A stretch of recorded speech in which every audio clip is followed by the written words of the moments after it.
One-dimensional players aren't in the league. One-dimensional players ain't in the league. What made Michael Jordan is he could put up 30 and he could shut your butt down. He could play offense, he could play defense. He could play 40 minutes, 48 minutes. If you're not where you want to be financially, if you're not where you want to be emotionally, if you're not where you want to be physically, relationally, socially, 10 times out of 10, it is because you have settled in a place called convenience. And most of you in this room, your problem is you're one-dimensional and you're trying to hang your hat on that. So what? I'm the #1 motivational speaker in the world. Am I the #1 father in the world? My kids don't care nothing about YouTube. My wife don't care nothing about YouTube. So what? You're the #1 motivational speaker. Are you the #1 husband? When you come home, cut all that foolishness off and give me. And y'all conferences, do me a favor. You and CJ talk, and when you get in the garage, you close the garage, and when you come in the house, you take E.T. the hip-hop preacher off. I want Eric. I married Eric. I didn't marry E.T. the hip-hop preacher. If you continue to believe that your best work is behind you, then you will never achieve what is ahead of you. So real quick, what you got to let go of? Write it down right now. Let's not play. There's an anointing in this place. What do you need to let go of so you can become 1%? Wealth is a mindset, it's not a dollar amount. No, catch that. Wealth is a mindset, it's not a dollar amount. The wealthy do what the poor won't do. The problem with many of you is that you got fooled, you got complacent, you got lazy. Somewhere along the line, you lost your enthusiasm, your optimism. You lost your hunger.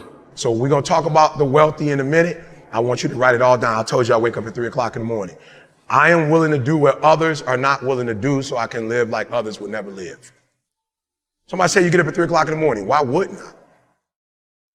Why wouldn't I get up at 3 o'clock? Our ancestors was getting up at 3 or 4, picking cotton.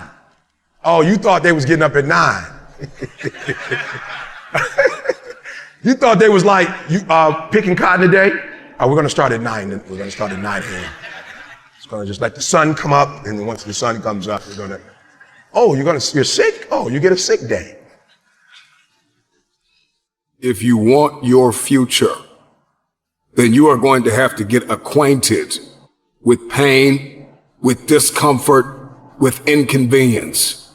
Because hunger is the only thing that's going to give you the power to persevere through that pain.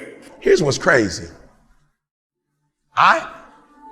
In the 1800s, I had to have a certain work ethic just to survive. And you have the opportunity to become multi-millionaires, billionaires, and your work ethic is worse than the people who was forced to work. People tell me, I'm a boss. You're not a boss. You can't even make yourself get up.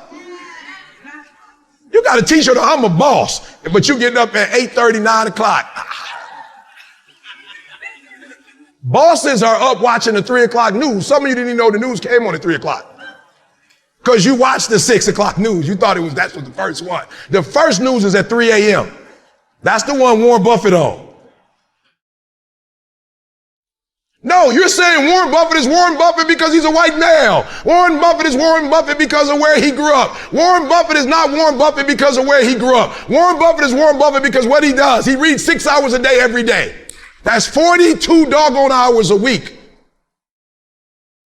So when Warren Buffett makes a decision, he makes a very wise decision. Why? Because he's making it off of 42 hours of reading. You hadn't read nothing. You making decisions off the Housewives of Atlanta.